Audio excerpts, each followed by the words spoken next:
तो फिल्म की शुरुआत में हम दो मॉर्मन्स को देखते हैं जो कि कुछ गंदी बातें कर रही थी, जैसे नर के निजी हिस्से के बारे में, संभोग के बारे में और गंदी चलचित्र जैसी टॉपिक्स पे बात चल रही थी। अब जिन्हें मॉर्मन्स समझ नहीं आया उन्हें मैं बता दूं कि ये मिशनरीज को कहा जाता है जो कि church of the Jesus Christ of latter day saints को रिप्रेजेंट करती हैं। इन दो लेडीज का नाम है सिस्टर बार्न्स और सिस्टर पैक्सटन, और हम समझ पाते हैं कि सिस्टर बार्न्स थोड़ी बोल्ड एंड कॉन्फिडेंट थी, वहीं सिस्टर पैक्सटन थोड़ी शाई और टिमिड थी। इन दोनों की उम्र 19-20 साल के अराउंड रही होगी और हम इन्हें लोगों तक क्रिश्चियनिटी स्प्रेड करते हुए देखते हैं। आजकल के मॉडर्न किड्स जो कि मोस्टली रिलीजन वगैरह में नहीं मानते, वो इनके साथ गलत व्यवहार भी कर रहे थे। स्टिल ये दोनों सिस्टर्स अपना काम कर रही थी। तो घूमते हुए ये लोग मिस्टर रीड नामक आदमी के घर पे पहुंचती हैं, जहां दोनों अपनी बाइक्स गेट पे लॉक करती हैं एंड देन मिस्टर रीड से बातें करने जाती हैं अबाउट देयर रिलीजन। बेसिकली ये लोग मिस्टर रीड को अपने धर्म की तरफ अट्रैक्ट करके उन्हें क्रिश्चियनिटी अपनाने को कहने वाली थी। अब इनिशियली मिस्टर रीड काफी फ्रेंडली वे में इनसे बात करते हैं और इन दोनों को अपने घर के अंदर इनवाइट भी करते हैं। सिस्टर्स कहती हैं कि चर्च रूल्स के मुताबिक वो दोनों एक आदमी के घर के अंदर नहीं जा सकती अनलेस मिस्टर रीड के घर पे कोई और लेडी भी हो। मिस्टर रीड कहते हैं कि उनकी वाइफ घर के अंदर है जो कि ब्लूबेरी पाई बना रही है, और ये सुनते बार्न्स और पैक्सटन घर के अंदर जाती हैं। ऐसे भी बाहर स्नोफॉल शुरू हो चुका था तो अंदर रहना ज्यादा सेफ है। तो घर के अंदर रीड इन दोनों सिस्टर्स का कोट लेते हैं और इन्हें कंफर्टेबल होने के लिए कहते हैं। मीनवाइल वो इनके लिए कुछ ड्रिंक्स लेकर आते हैं, जिसके बाद इनकी बातचीत शुरू होती है। अब इन तीनों की कॉन्वर्सेशंस तुरंत ही वियर्ड हो जाती है क्योंकि मिस्टर रीड अजीब बातें बोल रहे थे। For example initially mister Reed was like कि वो स्ट्रगल कर रहे हैं to find one true religion, but then वो सिस्टर बार्न्स के मृत पिता के बारे में पूछ के बार्न्स को अनकंफर्टेबल फील कराते हैं। जब पैक्सटन सिचुएशन को संभालने की कोशिश करती है तो मिस्टर रीड पॉइंट आउट करते हैं कि कैसे मॉर्मोनिज्म में पहले पॉलीगैमी था, यानी एक आदमी मल्टीपल औरतों से शादी कर सकता है, लेकिन 1890s के बाद यानी आफ्टर न्यू रेवलेशन इसे हटा दिया गया। सिस्टर्स डिफेंड करती है कि पहले के टाइम पे बर्थ रेट कम था, लोग कम थे, तो पॉपुलेशन को बूस्ट देने के लिए पॉलीगैमी था, लेकिन पॉपुलेशन सही होने के बाद इसे हटा दिया गया। लेकिन मिस्टर रीड इसका ब्लेम जोसेफ स्मिथ पे डालते हैं जो कि मॉर्मोनिज्म के फाउंडर थे। इसके बाद मिस्टर रीड रिलीजन्स को फास्ट फूड जॉइंट से कंपेयर करके कहने लगते हैं कि जैसे हम मैकडॉनल्ड्स, बर्गर किंग वगैरह में खाते हैं, कोई एक फास्ट फूड प्लेस हमारा फेवरेट होता है, वैसे ही मिस्टर रीड डिफरेंट रिलीजन्स के बीच हॉप किए हैं और इस रिलीजन रूपी फास्ट फूड से ही हैज बिकम मालनरिश्ड। रीड कहते हैं कि हर धर्म खुद को वन ट्रू रिलीजन बताता है, लेकिन नजदीक से देखने पे none seemed true. No of course ये बातें सिस्टर्स के लिए बहुत ऑफेंडिंग थी, और ऐसे में सिचुएशन को हल्का करने के लिए पैक्सटन और बार्न्स कहती हैं कि वो मिस्टर रीड की वाइफ से मिलना चाहेंगी। मिस्टर रीड अपनी वाइफ को लाने जाते हैं, लेकिन उनके हाव भाव से लग नहीं रहा था कि इस घर में उनकी वाइफ है भी। अब यहाँ मैं एक बात पॉइंट आउट कर दूं कि जब मिस्टर रीड सिस्टर्स से बात कर रहे थे तब पैक्सटन कही थी कि जब वो मर जाएगी तब वो बटरफ्लाई के फॉर्म में वापस आके अपने लव्ड वंस के आसपास रहेगी, फिर उनके फिंगर्स पे बैठेगी ताकि लव्ड वन समझ सके कि इट्स पैक्सटन। इस बात का फिलहाल आपके लिए सेंस नहीं बन रहा होगा, लेकिन आप इसको याद रखना क्योंकि एंड में इसके अराउंड काफी थियरीज रिवॉल्व करेगी। खैर मिस्टर रीड के अंदर जाते ही बार्न्स डिस्कवर करती है कि कमरे में रखा सेंटेड कैंडल ब्लूबेरी पाई अरोमा का था, यानी कि घर के अंदर मिस्टर रीड की वाइफ कोई ब्लूबेरी पाई नहीं बना रही। इनफैक्ट वाइफ शायद है भी नहीं, बल्कि मिस्टर रीड शायद इन्हें यहाँ फंसा रहे हैं, और जो स्मेल थी ब्लूबेरी पाई की वो तो इस सेंटेड कैंडल से आ रही थी। पैक्सटन और बार्न्स यहाँ से भागने की सोचते हैं, लेकिन मेन डोर लॉक्ड था। इतना ही नहीं, इनके कोट्स भी मिस्टर रीड के पास थे, जिसके अंदर ही इनके साइकिल लॉक की चाबी थी। रीड के वापस आने पे बार्न्स बहाना बना देती है कि उसे चर्च से कॉल आ रहा है और उसे निकलना पड़ेगा। वैसे यहाँ मैं आप व्यूअर्स को बता दूं कि सिस्टर्स के फोन में कोई रिसेप्शन नहीं आ रहा था। एनीवेज ये सुन के रीड कहते हैं कि मेन डोर जो है वो तो अब नहीं खुलेगा क्योंकि वो टाइम्ड वे में लॉक हो जाता है, मतलब एक टाइमर है जिससे डोर लॉक हो जाएगा और उसके बाद डोर मॉर्निंग तक अनलॉक नहीं होगा, इसलिए सिस्टर्स को बैक डोर से बाहर जाना होगा। अब दोस्तों इस पॉइंट पे सिस्टर्स रीड के एक ऐसे कमरे में थी जो कि चर्च प्रेयर रूम जैसा सेटअप किया हुआ था, और बैक डोर से निकलने की बात सुनते ही पैक्सटन और बार्न्स दोनों समझ जाती है कि रीड इन्हें यहाँ फंसा रहा है। एक और अजीब बात ये थी कि जब रीड इनकी कोट्स इन्हें वापस करता है तो बाइक की जो लॉक की की थी वो पैक्सटन के कोट में थी, जबकि बार्न्स वाज श्योर कि चाबी वो अपने कोट में रखी थी। खैर सिचुएशन अब टेंस होने लग गया था और यहाँ रीड सिस्टर्स को कन्फ्रंट करता है सेइंग कि मेरे घर के वॉल्स में मेटल्स वगैरह हैं जो कि फोन सिग्नल्स को ब्लॉक कर देते हैं, तो तुम्हें फोन आ ही नहीं सकती, यानी तुम झूठ बोल रही हो। ये सुन के सिस्टर्स डरते हुए बोलती हैं कि आप अपनी वाइफ से हमें मिलवाइए। ऐसे में रीड वाज लाइक तुम अब भी मान रही हो कि मेरी वाइफ एग्जिस्ट करती है, जबकि सारे एविडेंस प्रूव कर रहे हैं कि शायद मेरी वाइफ है ही नहीं। इट्स जस्ट लाइक कि कैसे लोग भगवान में मानते हैं, रिलीजन में मानते हैं, लेकिन उनके सामने बचपन से ये प्रूफ रहता है कि कोई भगवान या रिलीजन एग्जिस्ट नहीं करता। ये सब सुन के बांस कहती है कि वो बैक डोर से यहाँ से बाहर चली जाएगी, लेकिन दोस्तों जब वो दोनों बैक डोर्स को ओपन करके देखती है तो उसे ऐसा प्रतीत हो रहा था कि ये डोर्स तो घर के बेसमेंट में जा रही है। वहीं दूसरी तरफ चर्च में एक एल्डर नोटिस करते हैं कि पैक्सटन और बांस वापस नहीं आई है, इसलिए वो इन दोनों को ढूंढने निकलते हैं। कमिंग बैक टू रीड, वो यहाँ फिर से रिलीजन्स पे बातें शुरू करता है। सबसे पहले वो पार्कर ब्रदर्स का मोनोपोली गेम निकालता है जो कि बहुत फेमस बोर्ड गेम है, इतना कि ये 47 लैंग्वेजेस में अवेलेबल है। देन 114 कंट्रीज में ये गेम बिकती है और बिलियन से भी ज्यादा लोग इस गेम को खेल चुके हैं। अब मोनोपोली गेम 1935 में आई थी, लेकिन तकरीबन 30 साल पहले 1907 में एक बोर्ड गेम थी नेम्ड द लैंडलॉर्ड्स गेम। ये जो बोर्ड गेम थी वो ऑलमोस्ट मोनोपोली के सिमिलर थी। लैंडलॉर्ड्स गेम को एलिजाबेथ मैगी डिजाइन करी थी एंड इट्स एविडेंट कि 30 साल बाद मोनोपोली गेम आई जो कि लैंडलॉर्ड्स गेम की कॉपी थी। लेकिन आज कोई भी लैंडलॉर्ड्स गेम को नहीं जानता, लेकिन मोनोपोली मोस्ट ऑफ द लोग खेले होंगे। ये सुन के बार्न्स वाज लाइक हमारी सिचुएशन से इन गेम्स का क्या लेना देना। रीड कहते हैं कि लेना देना है। कैसे? वेल फिलहाल 3 मेजर मोनोथेस्टिक रिलीजन है, यानी ऐसे धर्म जिसमें सिर्फ एक गॉड को माना जाता है। ये धर्म है जुडाइज्म, क्रिश्चियनिटी और इस्लाम। जुडाइज्म ओल्डेस्ट है, लेकिन पूरी दुनिया में सिर्फ 0.2% लोग इसे फॉलो करते हैं। वहीं क्रिश्चियनिटी को बहुत ज्यादा लोग फॉलो करते हैं। It's just like landlords game and monopoly, जहां जुडाइज्म ओरिजिनल मटेरियल है और क्रिश्चियनिटी मोस्ट पॉपुलर है। वहीं मोनोपोली गेम के कुछ नए एडिशंस भी है which represents the newer monotheistic religions. Basically Reed का पॉइंट ये था कि जिस तरह से गेम्स के डिफरेंट इटरेशंस आते हैं, वैसे ही रिलीजन्स भी आए विद स्लाइट चेंजेस। फिर भी ओल्डेस्ट होने के बावजूद जुडाइज्म सबसे कम इसीलिए फॉलो होता है क्योंकि उस धर्म के लोग उसे प्रीच नहीं करते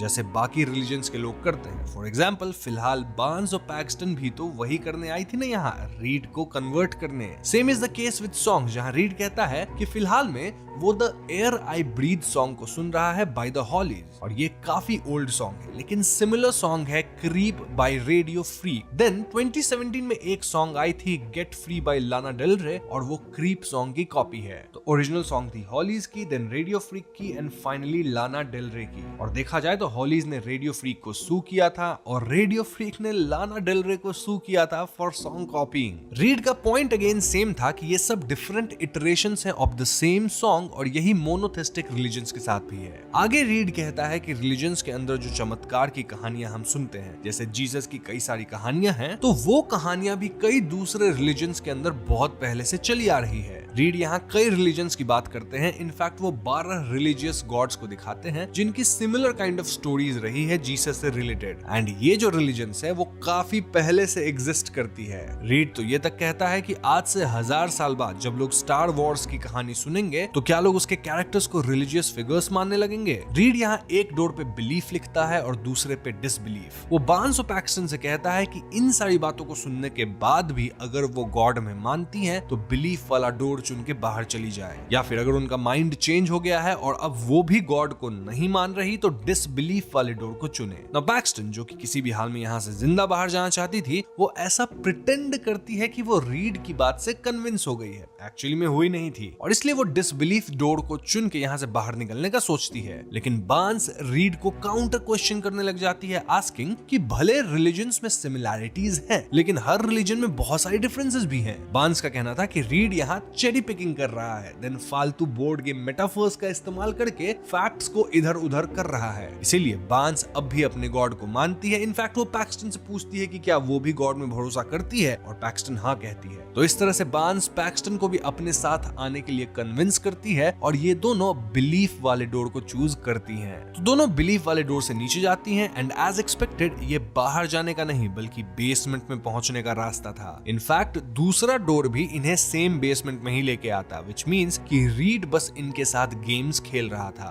बार्न्स यहाँ से बाहर निकलने का रास्ता ढूंढने लगती है, लेकिन उसे कोई रास्ता नहीं मिलता। ऑल्दो इधर उधर देखते हुए बार्न्स एक वुडन स्टिक को तोड़ देती है जिसमें नेल्स थे, इस बात को याद रखना। बार्न्स यहाँ पैक्सटन को एक लेटर ओपनर देती है जो कि वो ऊपर वाले रूम से चुरा ली थी, और वो पैक्सटन से कहती है कि जब रीड बेसमेंट में आएगा तब जब बार्न्स इनका सीक्रेट वर्ड मैजिक अंडरवेयर बोलेगी तो उस टाइम पे पैक्सटन बिना सोचे समझे इस लेटर ओपनर से रीड पे हमला करके उसे मार गिरा है। तभी अचानक बेसमेंट में एक अजीब सी औरत ब्लूबेरी पाई लेके आती है और फिर वो अजीब तरह से हाथ मोड़ के प्रे करने लगती है। वहीं ऊपर वाले कमरे में हम रीड को इस घर के एक मिनिएचर मॉडल के साथ देख पाते हैं, साथ ही वो सारे इवेंट्स को टाइमिंग्स के साथ लिख रहा था। ये सीन डिपिक्ट करता है कि कैसे रीड ये सब कुछ बहुत अच्छे से प्लान किया था। तो इसके बाद रीड सिस्टर से एक डिवाइस के थ्रू कम्युनिकेट करता है जहां रीड दावा करता है कि वो वन ट्रू रिलीजन ढूंढ लिया है। इसे वो प्रूव भी करेगा। कैसे? वेल, इनके बेसमेंट में आई औरत ब्लूबेरी पाई खाएगी जिसमें जहर है, और पाई खाने के बाद वो नहीं बचेगी, बट देन मैजिकली वो वापस जिंदा हो जाएगी और फिर रीड अपना पॉइंट प्रूव करेगा। तो ये अजीब औरत पाई खाती है जिसके बाद वो वाकई जिंदा नहीं बचती, लेकिन इससे पहले मिरेकल हो पाता, यानी वो औरत वापस आ पाती। रीड के घर के डोर पे चर्च का एल्डर इन दो सिस्टर्स को ढूंढते हुए आ गया था। सो यस, डोरबेल रिंग होते ही रीड उधर बिजी हो जाता है और ये दो सिस्टर्स काफी चिल्लाती हैं, लेकिन इनकी आवाज डोर तक नहीं पहुंचती। रीड चर्च एल्डर से झूठ कहता है कि यहाँ कोई दो सिस्टर्स नहीं आई हैं, और इस पॉइंट पे हम देख पाते हैं कि रीड का ये जो घर था वो बहुत ज्यादा प्लान्ड था। आई मीन यहाँ हिडन मैकेनिज्म्स थे जिससे चीजें खुद लॉक होती थी, लाइट खुद कुछ टाइम के बाद बंद होती थी, एंड दिस टेल्स अस कि रीड इस तरह का काम कोई पहली बार नहीं कर रहा है। इनफैक्ट रीड एंटिसिपेट भी कर लिया था कि चर्च से कोई तो इन दो सिस्टर्स को ढूंढने आएगा। तो अब जब तक रीड चर्च के एल्डर से बात कर रहा था,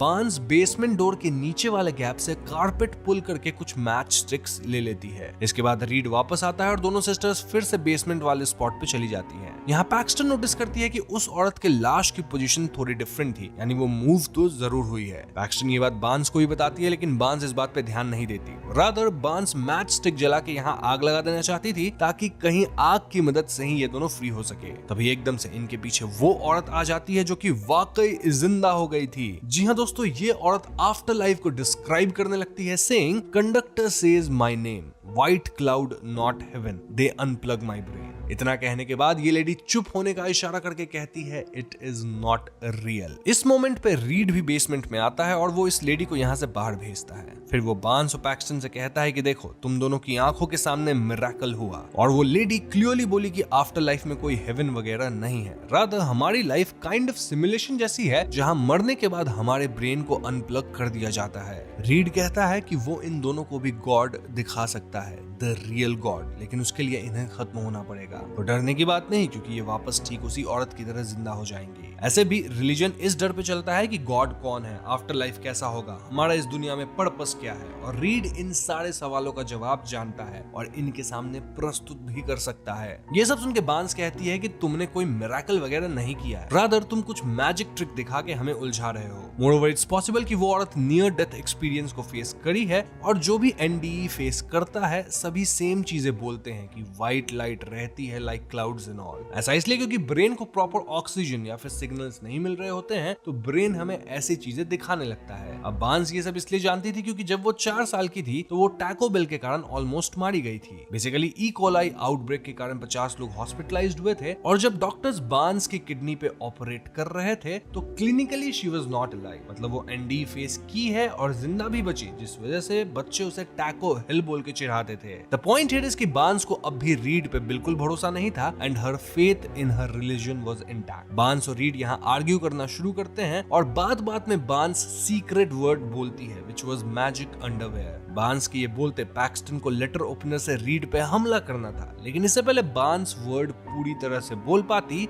रीड ही बार्न्स पे चाकू से हमला करके उसे खत्म कर देता है। जी हाँ दोस्तों, रीड वाज लाइक कि बार्न्स भले मर गई है लेकिन वो वापस आ जाएगी, और इस भयावह दृश्य को देख के पैक्सटन का बुरा हाल था। थोड़ी देर वेट करने के बाद जब बांस नहीं उठती तो रीड उसके आर्म में कट लगा के एक मेटल पीस निकालता है। रीड का कहना था कि सिस्टर बांस के अंदर इम्प्लांट है, मतलब शी इज ए प्रोग्राम, इसलिए वो वापस नहीं आई। अब ये बात पैक्सटन के समझ में नहीं आती और रीड एक्सप्लेन करता है एक डाओइस्ट कॉन्सेप्ट को, जिसे हम कहते हैं अ बटरफ्लाई ड्रीम। बेसिकली एक चाइनीज फिलोसोफर क्वेश्चन किया था कि उसे बटरफ्लाई का सपना आया एज अ ह्यूमन, या फिर वो एक बटरफ्लाई है जो कि ह्यूमन होने वाले सपने में है। नाउ आई नो कि आप व्यूअर्स थोड़ा कंफ्यूज हो रहे होंगे, इसलिए मैं इस बात को थोड़ा और एक्सप्लेन करता हूँ। वैसे मूवी के एंड तक चीजें क्लियर हो जाएंगी और अपन थियरीज में भी काफी चीजों पे बात करेंगे। So again, butterfly dream theory का मेन कॉन्सेप्ट ये है कि रियलिटी और इल्यूजन के बीच डिफरेंस समझना मुश्किल हो सकता है। एक दिन जुआंग जी, जो कि एक वाइज चाइनीज फिलोसोफर थे, वो सपने में एक बटरफ्लाई बन गए। वो बटरफ्लाई की तरह उड़ रहे थे, बहुत खुश थे और केयरफ्री थे। बटरफ्लाई को ये नहीं पता था कि वो जुआंग जी हैं, वो बस एक बटरफ्लाई की तरह रह रहे थे। फिर अचानक उनका सपना खत्म हो गया और वो जाग गए, और अब वो कंफ्यूज हो गए और सोचने लगे कि मैं जुआंग जी हूँ जो सपने में बटरफ्लाई बन गया था, या एक बटरफ्लाई हूँ जो अब जुआंग जी होने का सपना देख रहा है। तो समझे दोस्तों, यहाँ पैराडॉक्स क्या है? इस स्टोरी का मेन मैसेज ये है कि रियलिटी और ड्रीम्स की बाउंड्रीज अनक्लियर हो सकती हैं। ह्यूमन लाइफ में भी हम कई बार ये नहीं समझ पाते कि क्या असली है और क्या परसेप्शन है। इस स्टोरी को एग्जिस्टेंशियल फिलॉसफी और आइडेंटिटी के पर्सपेक्टिव्स में देखा जाता है। समझने का पॉइंट ये है कि शायद ये दुनिया भी एक इल्यूजन हो और हम जो परसीव करते हैं वो सिर्फ एक एक्सपीरियंस हो सकता है। Coming back to story, Reed यही बात पैक्सटन को समझा रहा था and he was trying to prove कि हम एक बहुत ही एडवांस्ड सिमुलेशन के अंदर हैं। अब दोस्तों, यहाँ मैं आपको एक बात बता देता हूँ जो कि मैं पहले बोलना भूल गया, कि मरने से पहले बांस पैक्सटन से कही थी कि चैलेंज रीड, और इसलिए पैक्सटन फाइनली रीड की बातों को चैलेंज करना शुरू करती है। इनफैक्ट हम भी समझ पाते हैं कि पैक्सटन एक्चुअली में बहुत ज्यादा स्मार्ट है, वो तो बस अब तक डर के अपनी बात नहीं रख रही थी। खैर, पैक्सटन कहती है कि सबसे पहले तो बांस के आर्म से जो मेटल निकला था वो कोई माइक्रोचिप नहीं है, रादर एक कॉन्ट्रासेप्टिव है, यानी बर्थ कंट्रोल इम्प्लांट। रीड को इस इम्प्लांट के बारे में इसलिए पता चल गया था क्योंकि बांस के आर्म पे ऑपरेशन का मार्क था। पैक्सटन कंटिन्यूज कि वो सिमुलेशन वाली हाइपोथेसिस में यकीन नहीं करती। इनफैक्ट वो जानती है कि कुछ देर पहले जो एक औरत खत्म होकर वापस जिंदा हुई, वो सब रीड का एक पार्लर ट्रिक था। बेसिकली जब पहली औरत मरी थी तभी डोर पे एल्डर आए थे। एल्डर के आने से दोनों सिस्टर्स बेसमेंट डोर के पास जाके चिल्लाने लगी, देन मैच स्टिक लेने लगी, और तभी बेसमेंट के अंदर वाले सीक्रेट डोर से बॉडी को स्विच किया गया। मतलब सिमिलर दिखने वाली जिंदा औरत उस मृत औरत की जगह ले ली। जी हाँ दोस्तों, पैक्सटन यहाँ तुरंत ही वो सीक्रेट डोर भी ढूंढ लेती है जो कि टेबल के नीचे था। मतलब इसी डोर से बॉडी को स्विच किया गया होगा। एंड अगर आपको याद हो तो पैक्सटन उस टाइम भी क्लेम करी थी कि बॉडी की पोजीशनिंग थोड़ी अलग लग रही है। पैक्सटन ये भी कहती है कि स्विच होने के बाद जिंदा वाली औरत को कहना था कि कंडक्टर नेम बोला, white cloud and all that, लेकिन वो थोड़ा स्क्रिप्ट से बाहर जाके इन्हें आगाह कर दी कि इट इज नॉट रियल। इससे रीड का गेम थोड़ा खराब हुआ और इसके बाद रीड बहुत इम्प्रोवाइज करके सिमुलेशन थियरी बेच रहा है पैक्सटन को, लेकिन पैक्सटन इस सिमुलेशन थियरी में नहीं मानती। ये सब सुन के रीड वाज इम्प्रेस्ड और पैक्सटन से कहता है कि तुम बेसमेंट के सीक्रेट डोर से सेलर में जाओ और वहां तुम वन ट्रू रिलीजन डिस्कवर करोगी। पैक्सटन सेलर में जाती है और वहां उसे कई मृत शरीर दिखती है। आगे बढ़ने पे उसे कई रिलीजियस सिंबल्स और रिचुअल्स जैसा सेटअप भी दिखता है। एंड फाइनल डोर पे उसे अपने बाइक वाली लॉक मिलती है। इस लॉक को वो अपने पॉकेट वाली चाबी से खोलती है एंड वो एक रूम में पहुंचती है जहां केजेस में कई औरतें बंद थीं। ये औरतें लो टेम्परेचर और ह्यूमिड एनवायरनमेंट में बहुत बुरी हालत में थी और पैक्सटन इनके लिए बुरा फील करती है। अभी दूसरी तरफ से रीड आता है और वो पैक्सटन से पूछता है कि क्या वो अब तक फिगर आउट कर पाई कि वन ट्रू रिलीजन क्या है। यहाँ से पैक्सटन रिवील करती है कि कैसे रीड शुरुआत से सब कुछ कंट्रोल कर रहा था। लाइक स्टार्टिंग में जब पैक्सटन और बांस आए थे तो रीड इनका कोट लिया, देन बांस के कोट से बाइक लॉक की चाबी निकाला और बाइक्स को मेन गेट से हटा दिया। क्योंकि रीड को पता था कि एल्डर सिस्टर्स को ढूंढते हुए आएगा तो बाइक दिखनी चाहिए गेट पे।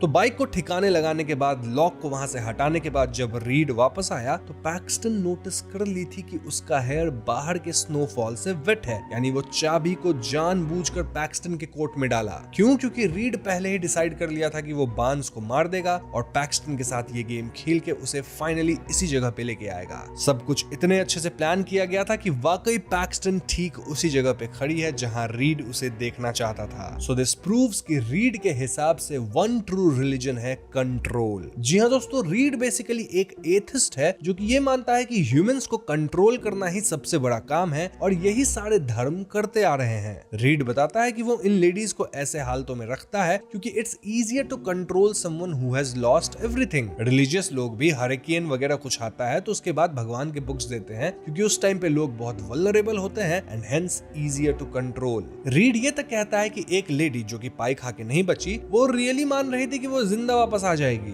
शायद इसलिए मान रही होगी क्योंकि पहले रीड उसे मिरेकल दिखा के मनवा लिया होगा, मतलब बेवकूफ बना के। रीड यहाँ उस लेडी की उंगली पे चोट पहुंचाता है जो कि ऑफ स्क्रिप्ट जाके पैक्सटन को हिंट दे दी थी। रीड पैक्सटन से कहता है कि रिलीजन वाले लोग डिक्टेट करते हैं कि तुम किसे पूजोगी, तुम क्या पहनोगी, क्या सही है और क्या गलत, and you have let them dictate your entire life even your magic underwear. अब जैसे ही रीड मैजिक अंडरवेयर बोलता है पैक्सटन लेटर ओपनर से रीड के गर्दन पे हमला कर देती है। जी हाँ दोस्तों, ऐसा करके पैक्सटन यहाँ से भागती है और ऊपर वाले कमरे में पहुंचती है। यहाँ हम डांटेज इन्फर्नो भी देख पाते हैं और जिन्हें डांटेज इन्फर्नो नहीं पता वो मेरी उस पे बनी हुई डेडिकेटेड वीडियोस को देख सकते हैं। उस पे यहाँ हम डिटेल में बात नहीं करेंगे। खैर, पैक्सटन यहाँ बेसमेंट में बांस को देखने जाती है कि तभी उसके पीछे चोटिल रीड आता है और वो पैक्सटन के पेट पे चाकू से हमला कर देता है। तो यस, अब पैक्सटन भी इंजर्ड थी और रीड गिरते हुए पैक्सटन से कहता है कि प्रे फॉर अस। पैक्सटन यहाँ ग्रेट प्रेयर एक्सपेरिमेंट की बात करती है जहाँ कुछ मरीजों को दो ग्रुप्स में बांटा गया था। एक ग्रुप को इलाज के साथ साथ रोज प्रेयर सुनाया जाता था, वहीं दूसरे ग्रुप का बस इलाज होता था। इस एक्सपेरिमेंट से प्रूव हुआ था कि प्रेयर करने से बीमारी जल्दी ठीक नहीं होती है, लेकिन पैक्सटन एड्स कि भले प्रेयर्स वर्क नहीं करती लेकिन प्रे करने से अच्छा फील जरूर होता है और मन को शांति भी मिलती है। इस मोमेंट पे रीड पैक्सटन के करीब आता है और पैक्सटन प्रे करना शुरू करती है। हमें देख के ऐसा लगता है मानो प्रेयर से रीड को भी शांति मिल रही है। ऑल्दो रीड यहाँ पैक्सटन को मारने बढ़ता है, तभी एकदम से बांस उठ जाती है और वो नेल्स वाले वुड से पैक्सटन को मार गिराती है। इसलिए मैंने कहा था ये नेल वाले वुड को याद रखना।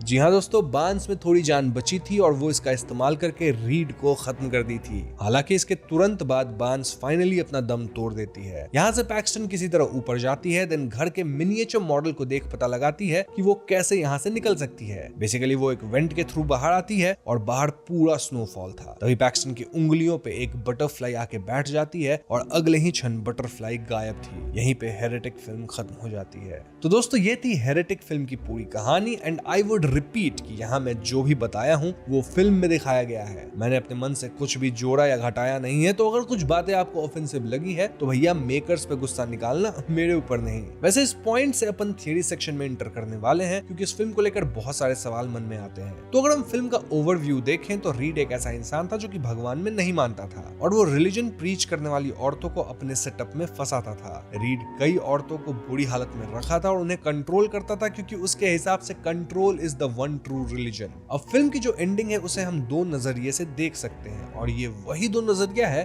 जो कि हमें फिल्म में थ्रू आउट दिखाया गया है। पहला नजरिया है बिलीफ का और दूसरा डिसबिलीफ का। बिलीफ के हिसाब से अंत में बांस समहाउ उठ गई और वो रीड को खत्म कर दी जिससे पैक्सटन बच गई। देन पैक्सटन घर से निकल भी गई और अंत में उसके हाथ पे बांस एज बटरफ्लाई बैठी होगी, क्योंकि अगर आपको याद हो तो पैक्सटन कही थी कि वो नेक्स्ट बर्थ में बटरफ्लाई बन के अपने लव्ड वंस के अराउंड रहेगी एंड स्पेसिफिकली उनकी उंगली पे ही बैठेगी ताकि लोग समझ सके कि इट्स पैक्सटन। यही काम शायद बांस पैक्सटन के साथ करी टू लेट हर नो कि she is there for her. So if you see, belief God के एग्जिस्टेंस को भी एस्टैब्लिश कर देता है, तभी तो बांस एज बटरफ्लाई आई। और जो लोग भगवान में मानते हैं, which I think is most of us, वो इस बिलीफ थियरी को ही मानेंगे। But then there is this darker disbelief theory. इसमें पैक्सटन एक्चुअली बेसमेंट के अंदर ही मारी गई और बच के निकलने वाला जो पूरा पार्ट था वो बस पैक्सटन का हैलुसिनेशन था। ये थियरी क्वेश्चन करती है कि बांस एकदम से कैसे उठ सकती है। देन पैक्सटन को मिनिएचर में उतना छोटा भागने का रास्ता मिला कैसे। मोरओवर जब पैक्सटन बाहर निकली तो चारों तरफ स्नो था, लाइक व्हाइट क्लाउड्स, और ऐसा ही NDE यानी नियर डेथ एक्सपीरियंस वाले लोग फेस करते हैं। फिर बटरफ्लाई भी एक क्षण के लिए थी और अगले ही क्षण गायब हो गई। सो ये थियरी कहती है कि एंड में जो पैक्सटन का पूरा भागने वाला पार्ट था वो पूरा पार्ट पैक्सटन हैलुसिनेट करी थी एंड देन मारी गई। हैलुसिनेट क्यों करी? क्योंकि ऑफ कोर्स ब्रेन में जब ऑक्सीजन कम जाता है तो ब्रेन हमें ऐसी चीजें दिखाने लग जाता है। इस पे भी कई बार मूवी में बात हुआ है। सो या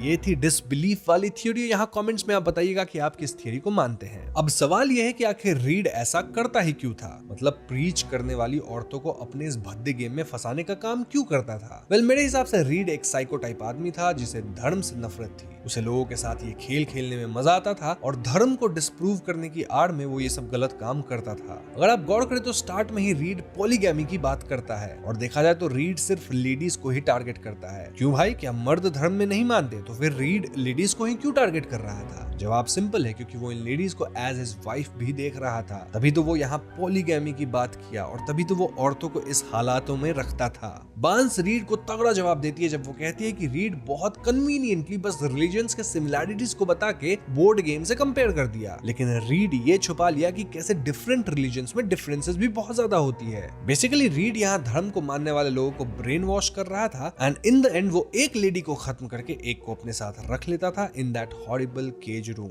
रीड पहले से ही चीजें प्लान करता था, लाइक बार्न्स थोड़ी बोल्ड थी, देन उसके पिता अर्ली एज में मारे गए थे और वो थोड़ी रिबेलियस थी, तो रीड उसे मारने का प्लान बनाया। वहीं वो पैक्सटन के साथ एंड तक गेम खेला क्योंकि उसके हिसाब से पैक्सटन चर्च में पली बढ़ी थी, तो वो इजी टू मैनिपुलेट होगी। फिल्म के स्टार्ट में हम एक मौत को देखते हैं जो कि लाइट पे चिपक रहा था और वो सटल सिंबलिज्म है कि कैसे कीड़े लाइट सोर्स के चक्कर में रूम्स के अंदर ट्रैप हो जाते हैं जबकि रियल लाइट तो बाहर है। ये काइंड ऑफ पैक्सटन की सिचुएशन को भी रिप्रेजेंट करती है जो कि अंदर ट्रैप हो गई थी। देन मूवी के स्टार्ट में ही हम दोनों रिलीजियस सिस्टर्स को थोड़ी गंदी बात डिस्कस करते देखते हैं जो कि अगेन फेथ और रिलीजियस बिलीफ्स के एकदम उल्टा है। मतलब मॉर्मन्स का इस तरह से बात करना ये थोड़ा अजीब तो था ही। So this again is very contrasting और ऐसे कॉन्ट्रास्ट और सिंबलिज्म आपको फिल्म में कई जगह देखने को मिलेगी। ओवरऑल ये फिल्म इस तरह से बनाई गई है कि लोग को खुद सोचना होगा कि वो क्या मानते हैं। ऑल्दो फिल्म में बार्न्स एंड पैक्सटन दोनों एंड तक अपने रिलीजन को नहीं छोड़ते, which was nice. Read religion के इतने खिलाफ था और अंत में उसके साथ बुरा ही हुआ, मतलब वो भी बच नहीं पाया। एंडिंग भी बिलीफ और डिसबिलीफ वाली है जो कि पूरे फिल्म का प्रेमिस था and it depends on you कि आप क्या मानते हैं। सो यस, ये थी हेरेटिक फिल्म की एक्सप्लेनेशन एंड अगेन मैं जाते जाते कहना चाहूंगा कि यहाँ मैंने बस फिल्म में जो दिखाया गया है उसे ही बताया, अपने मन से मैं कुछ जोड़ नहीं रहा हूँ। तो आई होप कि आपको ये वीडियो पसंद आई होगी, साथ ही मैं जो यहाँ थियरीज बताई है उसे भी आप समझे होंगे। अगर ऐसा है तो वीडियो को लाइक कीजिएगा, शेयर कीजिएगा, साथ ही चैनल पर नए हैं तो हमें सब्सक्राइब भी करना क्योंकि हम अपने चैनल पे ऐसे वीडियोस लाते रहते हैं। पीस।